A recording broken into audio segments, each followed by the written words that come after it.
What's up, beautiful people? I am Brandon Savage, known as BS Nightlife on Instagram. I'm an entrepreneur. Let's get it.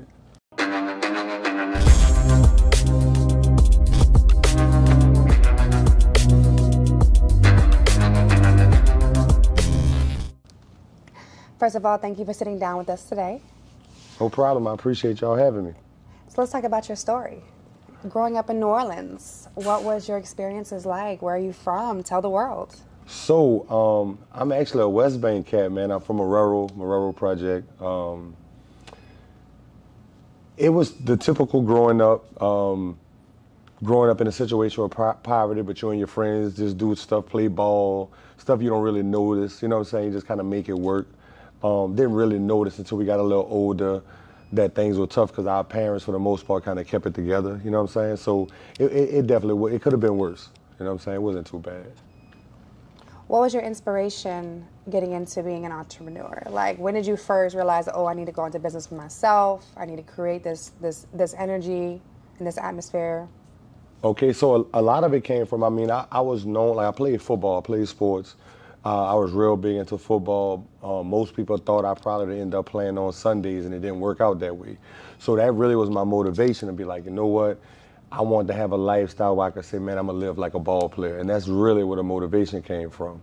And then working for different companies, the companies made it easy for me to figure out a way to say, man, I got to do something for myself, because these companies going to always give me kind of like, they going to give me the bare minimum. Wouldn't going to really give me an opportunity to kind of really grow with the company. So that's really what the trigger was. You were speaking about football. So a lot of athletes, when they don't go pro or they don't get, or they get injured and they have to retire, they don't know how to transition. Right. Did you feel like you experienced that, like that mental or that physical situation? Like, you have to really stay in shape, right. And it's a very slippery slope, especially when you've trained for so hard for so long. Right. For me, honestly, man, I think my exit happened pretty soon, so I had a lot of time. I didn't kind of get caught up like a lot of guys where they were so deep in, and it almost felt like they was disappointing people. It was kind of like an embarrassment to them, because I think that's what a lot of athletes who don't make it go through is more embarrassing. It's like, damn, everybody expected me to make it to the NFL or NBA, right?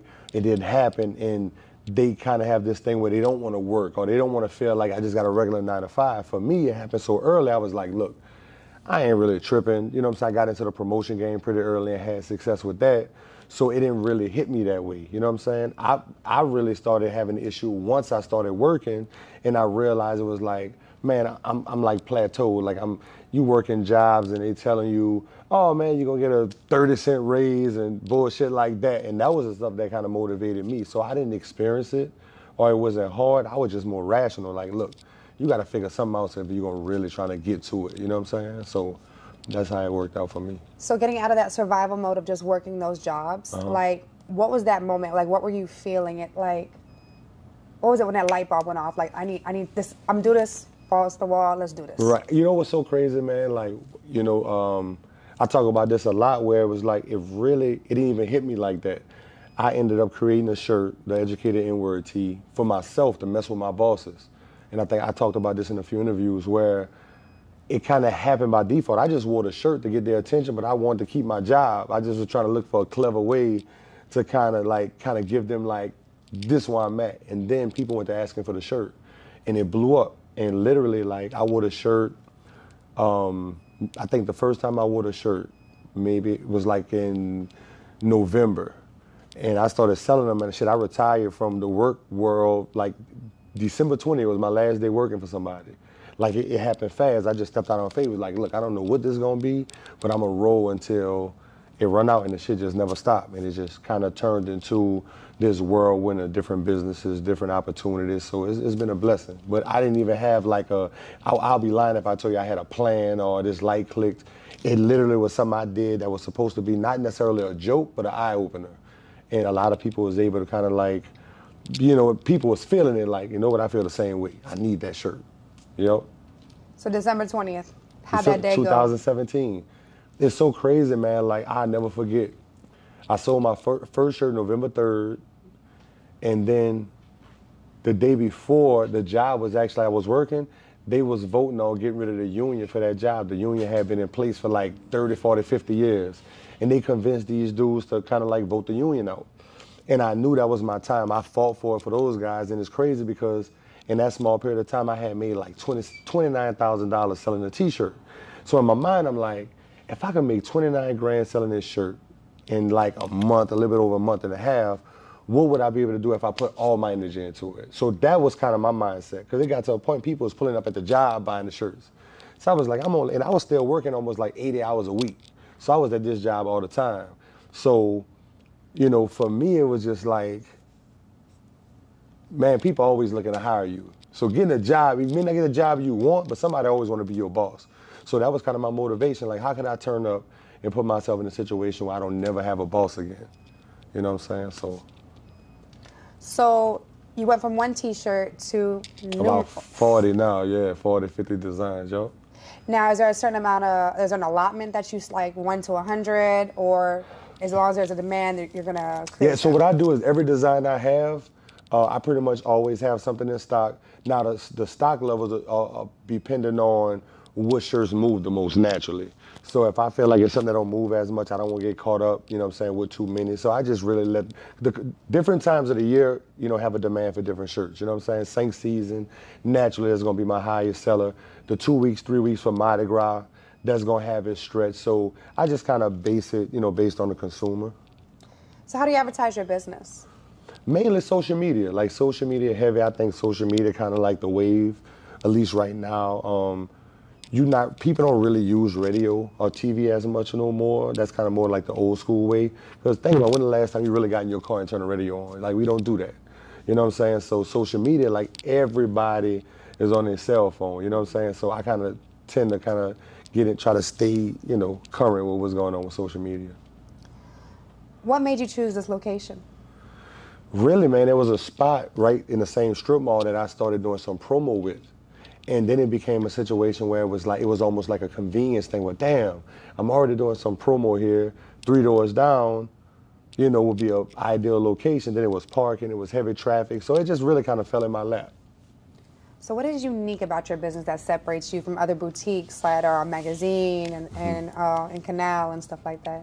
Well, probably, I guess one of the things that would be considered unique is basically my brand. Most of those boutiques they resell, so they're selling someone else's brand. Very few are selling like designs they made. So it's, you know, it's more personal. And mine is more of an expression type shirt, like more controversial in some cases with some of the designs. So for me, it's kind of like almost let my t-shirt do the talking for you. That's kind of my thing. So let your art speak for itself. Yep. I can appreciate that. So speaking of art, we know we have a lot of, you know, thefts and everything like that. So have you experienced somebody basically stealing your designs, trying to basically plagiarize or tamper? Yeah, I'd have had that. I'd have had people like flat out just copy it and just like print the shirts up themselves, but they don't sell it. I've had 1 or 2 times where a person will try to sell it. I had people take the design and maybe change the word up, but the colorway, the font the same. And I'm gonna be honest, man, like, I don't give it much energy because I feel like a lot of those brands, they don't really have like a following or a movement. So it normally dies off on its own. So I try not to give it any attention, and then they blow up off of me giving them attention. So I've really just now if it's too bad, I'll send a cease and desist, get my lawyers on it, and I'll play the legal game, but I don't really give it much attention, but people do it, definitely. So that's definitely one of the issues. So what do you feel like are your biggest issues running this business? Biggest issue? I would say because things are like happening or changing so fast, like being a guy who's a little older in the game, you naturally get set in your ways. So it's a little harder to stay with everything, like getting on TikTok, you know, being a, you know, creator every day, the Snapchats, the Twitters, it's just so much. But if you could be one of those people that find a way to stay on those, over a period of time, you'll do well. So I'll probably say that's the tough part for me, just being on all the social media outlets. What is the future for this kind of business as far as retail? Do you feel like it's easier to have maybe like an online store versus a storefront? I think it depends on location. The local market prefer being able to pull up and buy in real time. they're not like credit card, debit card heavy, so they prefer to pull up and be able to buy cash. So I would say if you're in a bigger city like a Houston, Atlanta, places like that, it probably a win for you to just be online based, because for me, like I'll deal with all the time, people will before they even order and just get an order the next day in the city, they'll drive from like the east or Slidell just to come buy a shirt as opposed to getting it shipped the next day. So I just realized for me it works, but I would say depending on your city determines, what one works best. Now you brought up these other cities now. I got to ask you, do you plan to just stay in New Orleans and be like that perfect crown jewel here? Do you want to expand? Like what do you see, what is your vision board for your brand? So I plan on, like Houston is a big market for me, so if I do a second location, it'll be Houston first. That's definitely a possibility. Right now, I just have a few different businesses. So the idea is grow those, get somebody to manage them, and then I'll probably move myself and just kind of commute back and forth. So that's the plan right now. So that's the only reason why I may not do a second location, because I don't want to get caught up into just working. So you were speaking about your other business ventures. Let's talk about them. We got these hands on all these pots there in this kitchen. What's going on? Talk to me. So right next door, I have a hair salon, Savage Hair Studio. That's doing fairly well. I just recently purchased Sweet 29. I'm about to open up Savage Seafood. I just did the grand opening for 1525 Chill Bar and Lounge. That's actually open right now. So I took a break from the lounge to come do this interview, man. So this meant a lot to me to do this interview. So yeah, we rolling right now. The grand opening was last week for that. I have a IPTV service, BS Brand Digital. Am I leaving something out? Yeah, that's it right now. But for the most part, yeah, man, I got a few of them that are like really prospering. I think Savage Seafood and Daiquiri is gonna be like a really, really dope situation. My plan is to have it open by November if everything go right. But yeah, man, everything is in the same within 1,000 square foot of each other, 1,000 foot of each other. I'm sorry. So it's been dope. It's been a real cool experience. How many employees do you have at your establishments? Altogether? Altogether. Let's see. 1, 2, 3, 4, 20. Maybe about 30, 35 right now before Savage Seafood open. Do you feel like in today's society like that a lot of employees lack the work ethic that we kind of grew up with? So I'm gonna tell you, it's extremely hard finding like quality people who want to work right now. I think just technically social media made it easy for everybody to want to be an entrepreneur. I feel like they want to be their own boss. So people kind of have an issue in some cases with you telling them how to do things, what to do, what you need them to do. So I ain't gonna lie, it's tough. I will honestly tell you now, I'm even to a point where I'm on the fence about how I want to operate Savage Seafood, because I'm not sure I'm gonna be able to find enough people to staff it. So that's one of the things that I'm kind of like, on the fence about, man, because it's tough. Like, people really don't want to work. A lot of people I've encountered with, not really looking to work like that. So what do you look for in an employee? Somebody who's self-managed. Like, I really not looking for somebody who I have to micromanage and have to tell them every step of the way what to do. Sometimes being able to make decisions, there's somebody who I can count on. I mean, no matter how good of a worker you are, if you don't come to work, you're not really valuable. You know what I'm saying? So just finding somebody who self-managed and just willing to work. I feel like I could show you everything else. What are some of the mistakes you wished you could have avoided? Do you have regrets? Talk about them. Spill your guts. I will say this. It may sound like a cheat, I guess, of an answer, but I honestly wish I would have been a better student when I was in school, because that played a big part of me not playing on Sundays or not being able to take the big offers I had out of high school. So I would say be a better student. Like, I was real lazy when it came to that. Everything else has been more of like a lesson, as opposed to something that I kind of look at and say like, damn, I wish I wouldn't have done it. But that would probably be the one I would say. What would you say are the 3 top skills needed to be a successful entrepreneur? Consistency, being open to stepping out on faith. I think that was big for me. I think a lot of times people are kind of scare themselves off from trying, because they'll kind of like they're scared to just kind of take a chance. Most people are scared to lose, and they focus so much on losing to where eventually put yourself in a situation to where you'll talk yourself out of a great idea in some cases. So I would say consistency, stepping out on faith, and understanding that you're going to be your biggest supporter.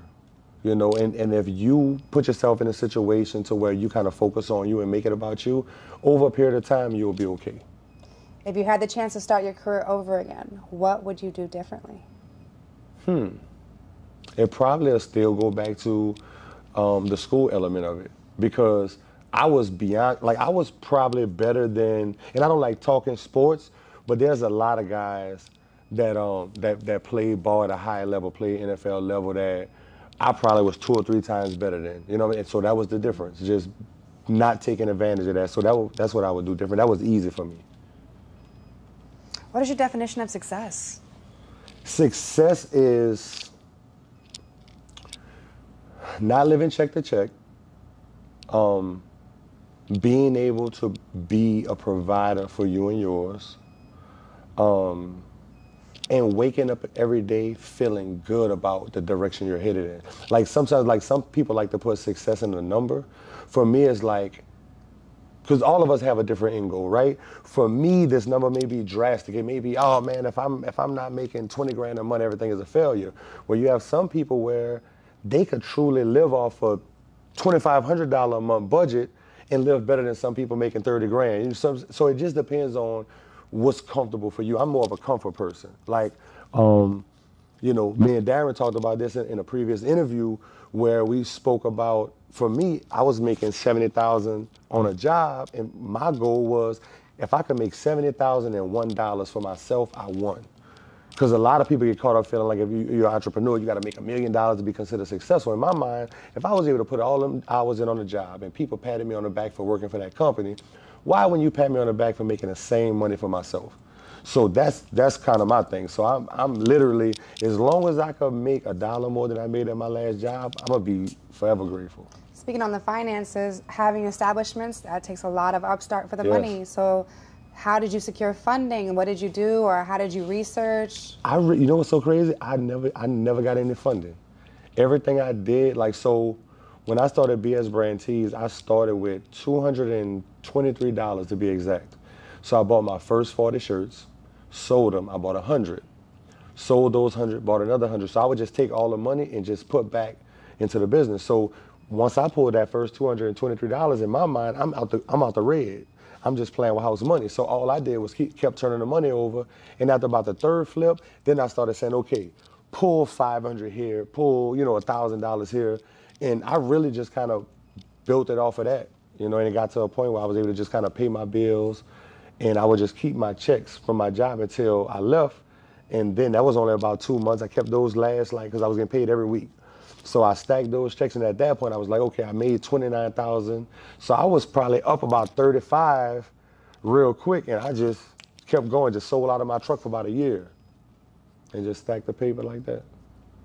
What has been your most satisfying moment in business? Being able to not tell my daughter no when she called and asks for something. Because that's kind of like, because, you know, kids, like, they so innocent, they don't really get it, you know what I'm saying? Like, so for her being in a situation to be able to say, okay, let's get it, daddy got you. And she don't ask for nothing too crazy, but I know sometimes it don't take for nothing. Some people in a situation where just $5 may be a lot at a time. For me, it was a lot at a time. I'd have been scared of my daughter to have been like, hey, Dad, let's go to McDonald's, and I know I can provide it. So that's probably the thing for me.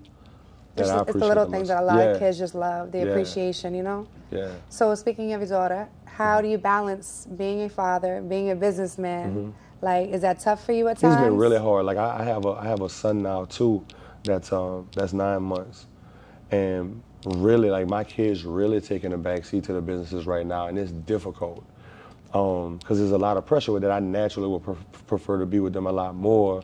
So that's one of the things too. I'm grinding real hard now to just set some time to be like, okay, now it's time where I can really flex and be a dad, because I kind of like set the foundation. But it's tough. It's extremely hard.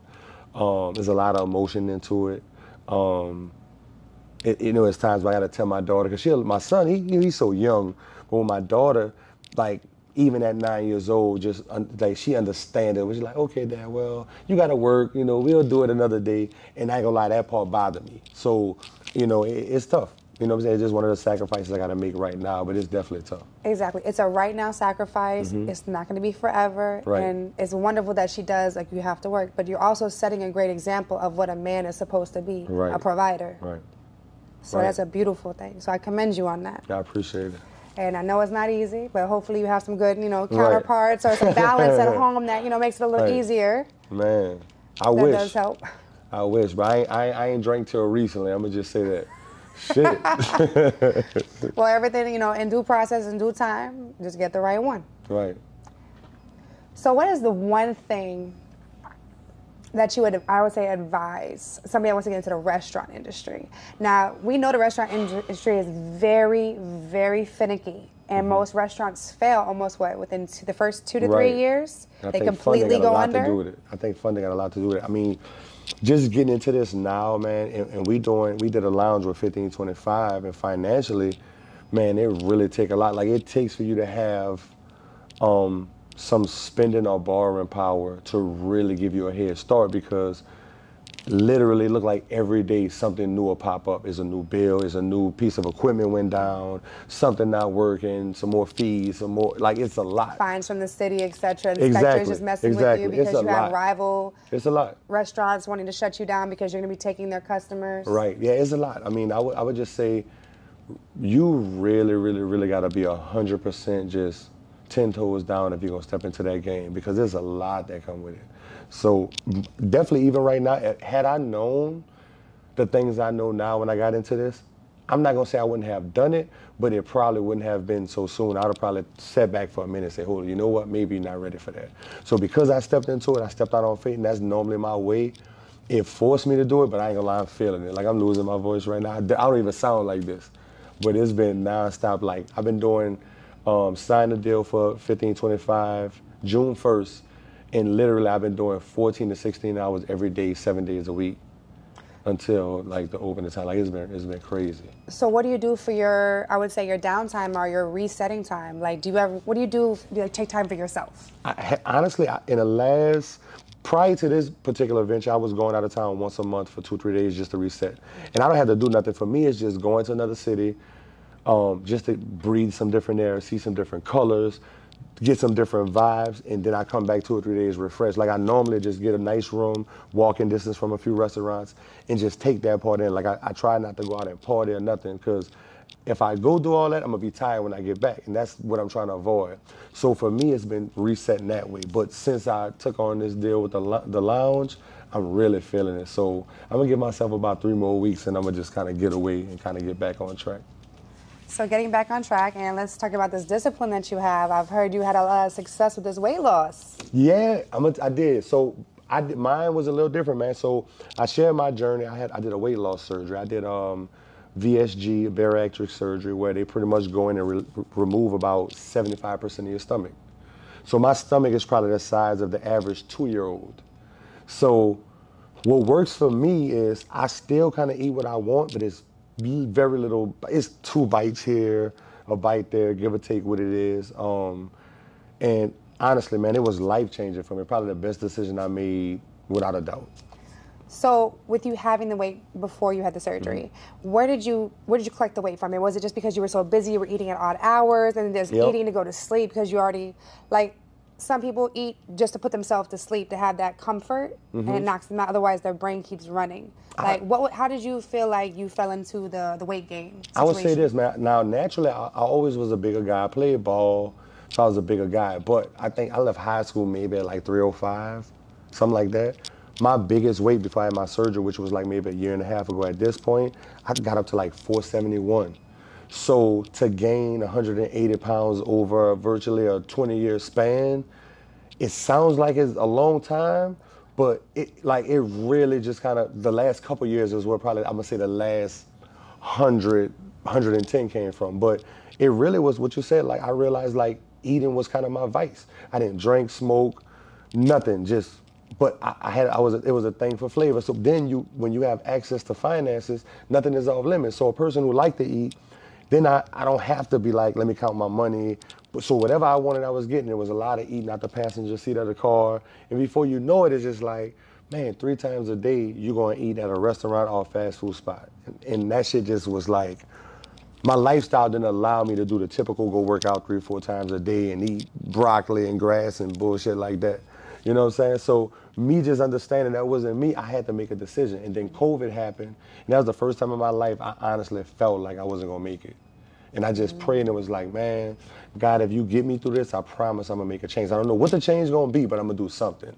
And then I just so happened to have a few friends that was in the process of doing the surgery.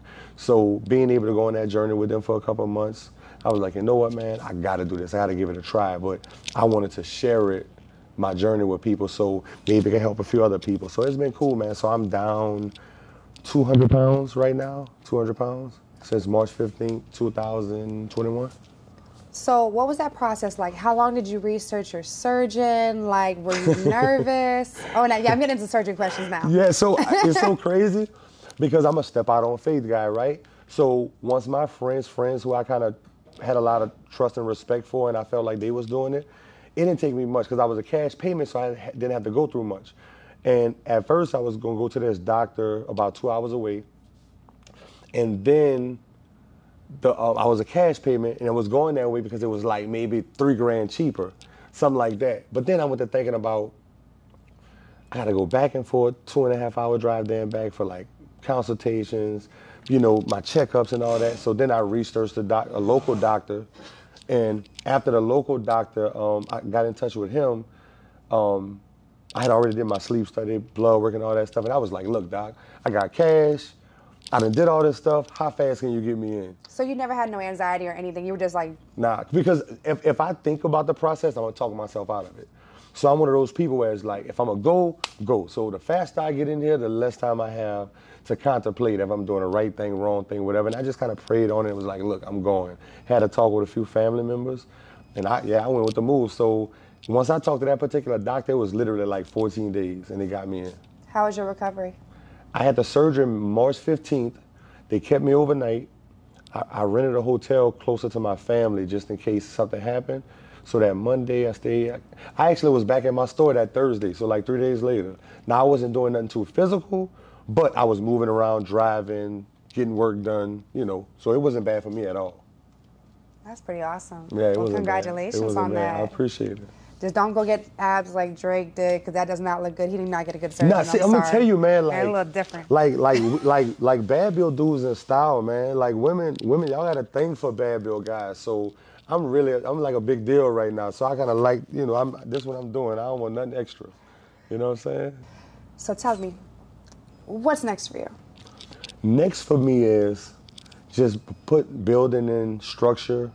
So I could bring somebody in to kind of help manage the different businesses or whatever, so I could free some time up for like family, my kids, and really just trying to embark on like a personal life. Like, you know what I'm saying? Like at this point, like I don't even want to say I'm necessarily looking for love, but who don't want to be happy with somebody? Who don't want to share with somebody? You want a companion. There's nothing wrong with that. So I'm tired of swapping lies till I fall asleep. You know what I'm saying? So at this point, that's what I want to put my energy into. You know what I'm saying? I'm looking for a situation where I can like look, but I know it's going to take for me to free up some time first because it's hard.